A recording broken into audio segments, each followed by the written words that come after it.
muri ino minsi hari abantu benshi bariko barigana aya mavuta ngo amavuta asa n'ayandi. Oya, ntasa n'ayandi. Hari abantu benshi bariko barigana rino bantu bajya Sawuli ngo dukeneye umwami ameze nk'uko twigombera.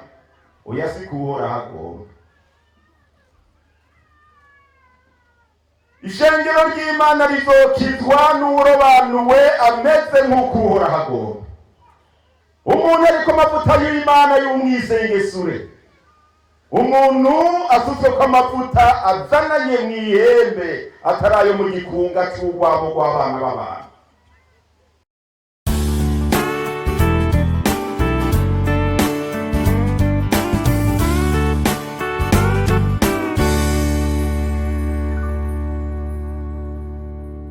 Ntegurira ameza mu maso y'abansi banje, wasize amavuta mu mutwe, igikombe canje kigira gute? Wasize amavuta mu mutwe, igikombe canje kirasesekara.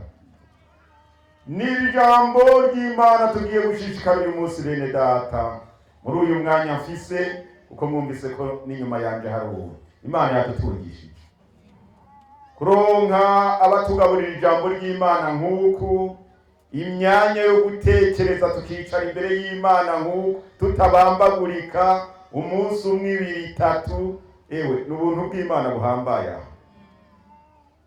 Yesu nahabwa icubahiro, yongera ahezagire n'abateguye igikorane cy'igikorere.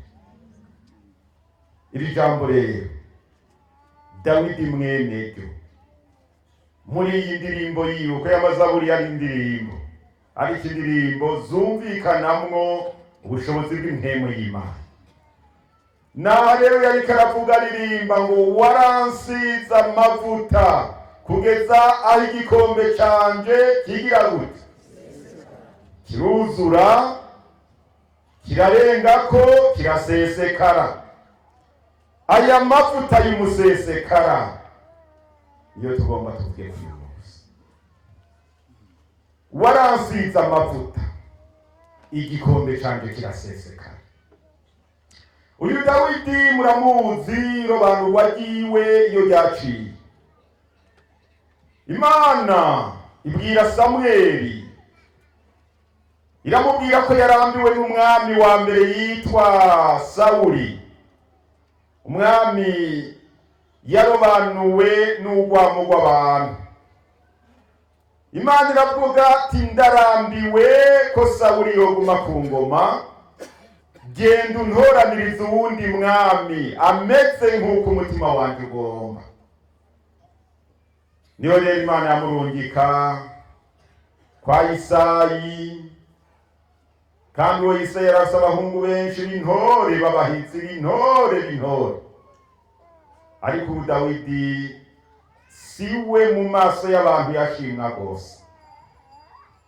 Ariko uyu Samweli agiye kurobanura, Isayi amwereka abahungu biwe baratwa, abahungu biwe b'intore babereye ubwami mu maso y'abana b'abantu. Ariko Uhoraho aramubwira ati uko muraba siko jewe ndaba. Murabo munyereka mushima nta mwami arimwo, nta urimwo. Kugeza rero aho habonekeye umwana wa nyuma, muhungu wa nyuma, atanaba no muhira, atazwi na cane, kuko ivyari bimuzi cane yarazwi n'intama, kuko bari baramuhebeye intama. Niwe rero Imana yashimye ngo nguyo ubereye ubwami, umeze nk'uko umutima wanje ugomba. Sawuli amusukako amavuta, amusukako amavuta yo mw'ihembe, amavuta meza matagatifu y'umwisengesure yagenewe gukora ico gikorwa cyo kurobanura abantu. Dusubira inyuma gatoya, muribuka yuko umwami wa mbere atarobanuwe n'amavuta yo mw'ihembe, umwami wa mbere w'Abisirayeli Sawuli yavuye mu kaguma k'abana b'abantu, bati turarambiwe no gutwarwa n'Uhoraho, turarambiwe no gutwarwa nawe Mana. Mwe na Samweli ibyanyu biraturambiye, turobanurira umwami nk'uko yandi mahanga ameze. Bantu baragumuka, baragira akaguma n'Imana irabona ko bagumutse. Mbega iyo abantu bagumutse n'Imana nayo irabona ko bagumutse. None uko bagumutse ugira ngo ikibarengera mwikabamara. Imana ni Imana. Baragumuka ikaribo. Imana iratuma Samweli ugenda umugirira abo bantu bareke kugumuka, banyoboke ndabarongore ngo turanze, ngo dushaka umwami nk'ayandi mahanga. Ati uwo mwami ati subirayo ubabwire ibyo bazobona kuri uwo mwami. Arabibabwira ngo ya uko bizogenda kose ngo duhe tuzovyemera tuzovyimenyera. Arasubirayo ati babaye nabi, ati bareke genda ubarobanurira umwami dawe nk'uko bagomba, turabe ko tuba turamaze kabiri jewe nawe Samwe, siko? None ngo byavuye kubuhora, byavuye kubuhora, byavuye ku kaguma k'abantu, byavuye ku vyipfuzo n'ivyiyumviro by'abantu. Ivyo rero nivyo bidukwegeye akaga muri ino myaka. Imana iramubwira ati fata amavuta uyajane. Amavuta yajanywe na Samweli, kandi amavuta yagiye avuye kuhoraho wagomba. Mugabo Imana iraha ikintu kimwe, nta hembe Samweli yajanye gusa kuri Sawuli.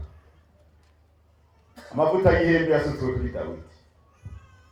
Amavuta yarobanuye Sawuli yagiye mu gikunga. Niwe mwami twabonye yarobanujwe n'amavuta yo mukuza. None umukuza si gikunga se.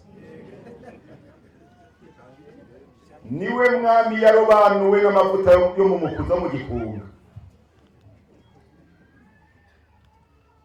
Sinzi ko mwumvira ubundi. Kubera iki? Imana yarabona ko amavuta y'umwisengesure, amavuta abikwa mu ihembe ry'Imana, atoza gusukwa ku muntu arobanuwe n'akaguma. Akaguma ntikarobanura umukozi ahezagiwe n'Imana, akaguma karobanura umukozi ahezagiwe n'abantu. Imana ngo genda ubahe, genda jana ayo mavuta, jana mu gikunga ugenda umusukeko. Aragenda aramurobanura, abantu baravuza impundu ngo turaronsa umwami, ariko arobanuwe n'amavuta ya hehe? Amavuta ya hehe? Mbega igikunga giterwa n'Imana cyangwa giterwa n'abantu? Nticamuka mu muhiti. Iyo mikuza yabo ntituzi uko bayikora, mugabo twe mu Kirundi cyacu twumvise umukuza nico twumva. Ariko umukuza wategurwa n'umwana w'umuntu. Ari umubumbano wabumbwa n'umwana w'umuntu, ari umucurano wacurwa n'umwana w'umuntu, ari umutuzi waterwa n'umwana w'umuntu agakurikiranwa n'umwana w'umuntu. Ati shira amavuta muri uyo mukuza ugenda urobanura. Ati mugabo uwo mwami naharobanuwe n'akaguma, ego ndasohoka kwa amavuta atari nyayo, bazobona ikiri muri.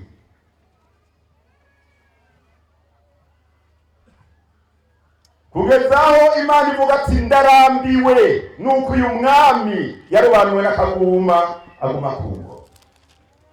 Bene data, Imana idufashe. Imyaka turiko turabona byinshi, iyi myaka turiko turabona irobanura ryinshi, ariko Yesu adufashe. Imana idufashe. Imana ivuga ati ndarambiwe, ariko ndafise ubundi mwami akeneye kurobanurwa ameze nk'uko umutima wanjye ugomba. uwo rero yari Dawidi. Imana imubwira ngo fata ihembe ry'amavuta ugenda undobanurira umwami ameze nk'uko umutima wanjye ugomba. Dawidi yarobanuwe n'amavuta avuye mu ihembe. Ihembe ni indaririma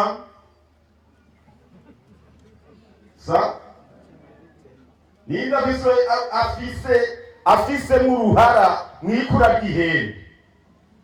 Ryigonda ninda aza kurigonda, rihotora ninda aza kurihotora. Imana yonyene yo mw'ijuru. Ayo mavuta ni Imana yemera agiye mu ihembe litagizwe nk'uruhara n'umwana w'umuntu.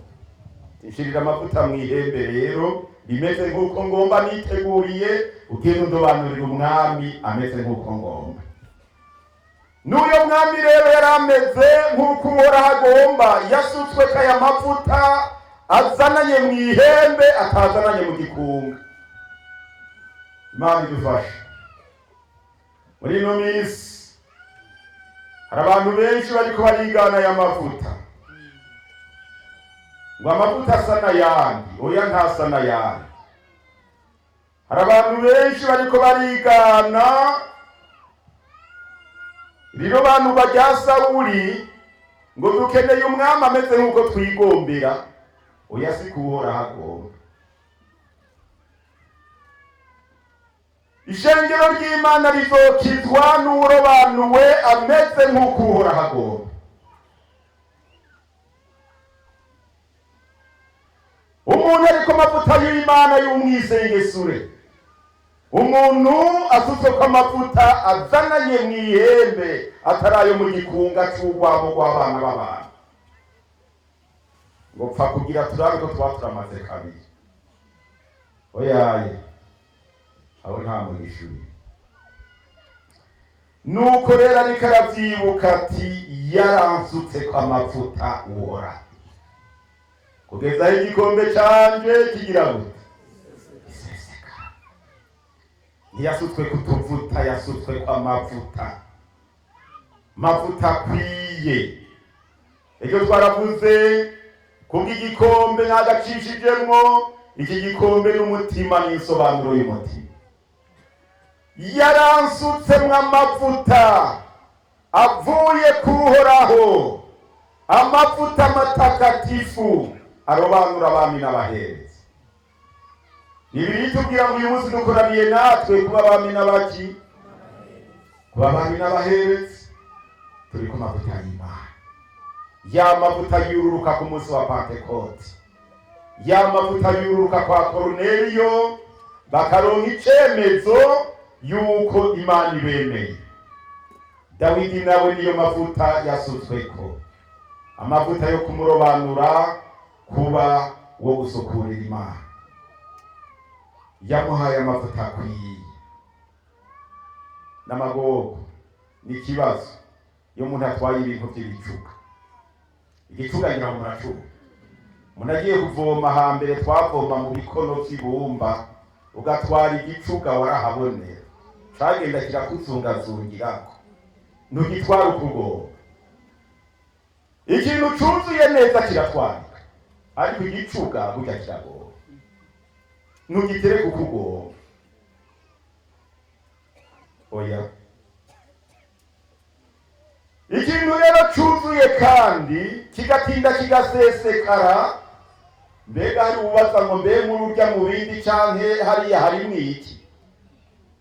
Ntibiba byasesekaye, ntibaba babibona. Baramenya ati nimba bujuje ikidumu bakacunduza amavuta hariya mu Rumonge, iyo babirima ayasesera amati iki kidumu cuzuye iki? Cuzuye amavuta. Ntivyitiranya ngo cuzuye ngo cuzuye amazutu. Oyaye, kuko biba biboneka kirimwo amazutu akarinda asesekara, n'ijisho rirakwereka ati n'amazutu, kuko ngo akuzuye agasesekaye ngo ntibarinda kugira gute, ngo ntibarinda kumurika. Hari ibirinda kumurikwa rero muri ino myaka, ngo mbega vyoba vyo canke ntivyoba vyo, yoba ari we canke ntiyoba ari we.